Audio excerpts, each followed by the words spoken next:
today we are going to learn English grammar.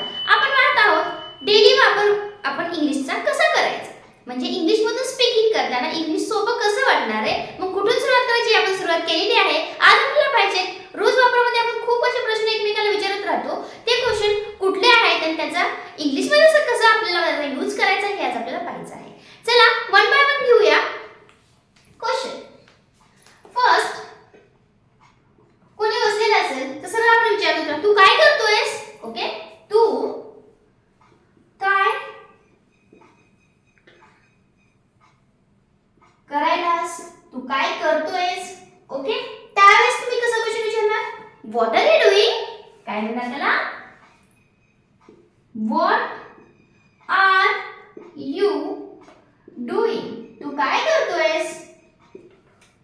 Okay, यापासून सुरुवात करा प्लीज. कुठल्याही गोष्टीचं असं सिरियस घ्यायचं थोडंसं आणि सुरुवात करायची. कारण कसं असतं, आपण सुरुवात केली की खूप जण असतात आपल्याला सांगायला नाही जमत नाही चुकतच शिकतात. So start now how to speak English. Next, हे काय आहे. आता आपण काहीतरी पाहिले पण आपल्याला माहित नाही ते काय, त्यावेळेस आपल्याला प्रश्न पडतो हे काय आहे. मग आपण कसं म्हणतो, what is this. Okay, what is this question mark. परत आपण एकदमच गेलो कोणाच्या काकीच्या इथं बाजूच्या इथं कुठं पण गेलो तर आपण विचारतो काय चाललंय, विचारतात ना. मग आपल्याला इंग्लिश मध्ये काय म्हणायचंय, काय चाललंय. मग आपण काय म्हणणार, व्हॉट्सअप. आपल्याला माहितीये व्हॉट्सअप ऍप आहे, ते चाललंय. मग काय चाललंय. ओके, अशा पद्धतीचे अजून क्वेश्चन आपल्याला पाहिजे आहेत.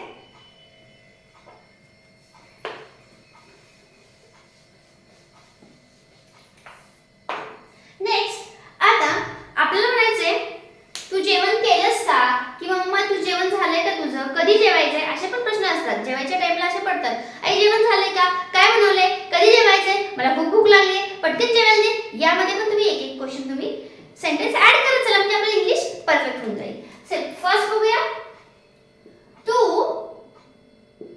जेवण केलंस का. क्वेश्चन आहे. आता मग इंग्लिश मध्ये कसं म्हणायचं, तू जेवण केलंस का. इंग्लिश मध्ये काय म्हणणार आपण, You had lunch. आता परत एक या ठिकाणी शिकायचं खूप आहे बघा. जेवण म्हणजे आपल्याला माहिती आहे, आपण दुपारचं जेवणच म्हणतो, संध्याकाळी जेवणच म्हणतो, सकाळी नाश्ता म्हणतो. पण इंग्लिश मध्ये एकदम जे आपण सकाळी नाश्ता करतो त्याला म्हणतात ब्रेकफास्ट, दुपारी जे जेवतो त्याला म्हणायचं लंच, आणि जे संध्याकाळी जेवतो त्याला म्हणायचं आपण डिनर. ओके, तर इथे काय विचारले, तू जेवण केलंस का, म्हणजे तू हॅव. तू म्हणजे काय, यू आलं. काय केलंस का, जेवण केलंय का. हेल्पिंग वर्ब त्यांनी आधी घेतलंय. Have you had lunch. Had lunch म्हणजे झालं का तुझं, हॅड. ओके, म्हणजे इथे कसं आलं, हॅव यू हॅड लंच अशा पद्धतीने. पण हे कॉमन आहे, हे कसं झालं, कॉमन आहे. पण असं अजून एकदा बोलता जातं कसं, डिड यू टेक लंच. हे सेंटेन्स ग्रामॅटिकली करेक्ट आहे, पण कॉमनली असं कोणी फ्लुएन्सी मध्ये वापरत नाही, बोलत नाही. पण कधी कोणी बोललं ते असं म्हणत असत का, हॅव हॅड लंच म्हणत असते, हे काय म्हणते, तसं नाहीये. या सेंटेन्स सुद्धा करेक्ट आहे. याला आपण असं पण म्हणू शकतो, did you take lunch. Okay, म्हणजे काय, डिड म्हणजे घेतलंस का, पास्ट दिसतोय, यू तू काय घेतलंस का, take lunch. Okay, next sentence पाहूया. असं असतं, तो आता आपण येऊन बसतोय घरी पण तेव्हा मम्मी पप्पा नसतात, मग त्यावेळेस ते बाहेरून आले विचारतात तू कधी आलास. ओके, सेंटेन्स तू कधी आलास किंवा तू कधी आलास शाळेतून. तू शाळेतून कधी आलास. मग असं म्हणायचं आपल्याला, तर मग आपण कसं म्हणणार, when you come from school. कधी म्हणजे when. पहा कसं सुरुवात करायची आहे, when you come from